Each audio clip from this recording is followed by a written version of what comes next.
जंगल के बाहरी इलाके में एक पुरानी और भयावह हवेली खड़ी थी। इस हवेली का नाम काले कक्ष था और कहा जाता था कि इसमें अनगिनत भूतों का वास था।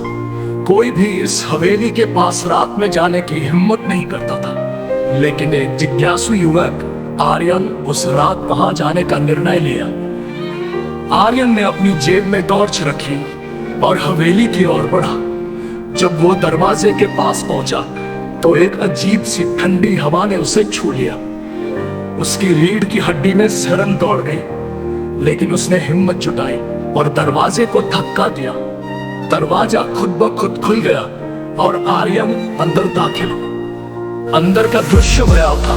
दीवारें धूल से ढंकी हुई थी और हर कोने में मकड़ियों के जाले लगे थे। आर्यन धीरे धीरे आगे बढ़ा और एक विशाल कमरे में पहुंचा। अचानक उसकी टॉर्च की रोशनी चली गई और कमरे में अंधेरा छा गया। उसने खुद को शांत रखने की कोशिश की, लेकिन उसके कानों में एक अजीब सी आवाज आने लगी। कौन है? आर्यन ने कांपती आवाज में पूछा। कोई उत्तर नहीं मिला, लेकिन हवा में एक सर्द लहर दौड़ गई। आर्यन ने महसूस किया कि कोई उसके पीछे खड़ा है। उसने मुड़कर देखा पर कोई नहीं था। तभी एक झटके में उसकी टॉर्च फिर से जल उठी और उसने देखा कि एक पुरानी तस्वीर में एक परिवार खड़ा था, लेकिन परिवार के सदस्यों की आंखें बहुत ही भयानक थी। आर्यन ने तस्वीर को ध्यान से देखा और पाया कि उनके पीछे एक अजीब आकृति थी। वो आकृति धीरे धीरे स्पष्ट होने लगी और आर्यन की ओर बढ़ने लगी। उसकी सांसें तेज हो गई और उसने दौड़कर बाहर भागने का प्रयास किया, लेकिन दरवाजा खुद ब खुद बंद हो गया।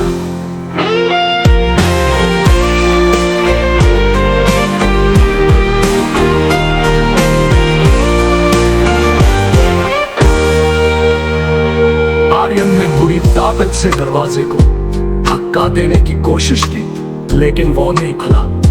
तभी एक भयानक हंसी सुनाई दी और वो आकृति उसके सामने प्रकट हो गई। तुम यहाँ क्यों आए हो?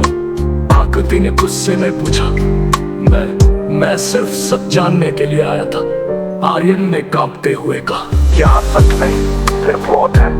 आकृति ने कहा और अचानक एक झटके में आर्यन के पास था। उस रात के बाद आर्यन कभी वापस नहीं लौटा। लोग कहते हैं कि काले कक्ष की हवेली में आज भी उसकी आत्मा भटकती है। उसके बाद कोई भी उस हवेली के पास जाने की हिम्मत नहीं करता। लाइक एंड सब्सक्राइब, अगर इस चैनल को सपोर्ट कर गया। आर्यन कांपते हुए कहा। अंदर का दृश्य भयावह था। दीवारें धूल से ढंकी हुई थी और हर कोने में मकड़ियों के जाले लगे थे। आर्यन धीरे धीरे आगे बढ़ा और एक विशाल कमरे में पहुंचा। अचानक उसकी टॉर्च की रोशनी चली गई और उसने भी और कमरे में अंधेरा छा गया। उसने खुद को शांत रखने की कोशिश की, लेकिन उसके कानों में एक अजीब सी आवाज आने लगी। कौन है? आर्यन ने कांपती आवाज में पूछा। कोई उत्तर नहीं मिला, लेकिन हवा में एक सर्द लहर दौड़ गई। आर्यन ने महसूस किया कि कोई उसके पीछे खड़ा है। उसने मुड़कर देखा पर कोई नहीं था। तभी एक झटके में उसकी टॉर्च फिर से जल उठी और उसने देखा कि एक पुरानी तस्वीर में एक परिवार खड़ा था, लेकिन परिवार के सदस्यों की आंखें बहुत ही भयानक थी।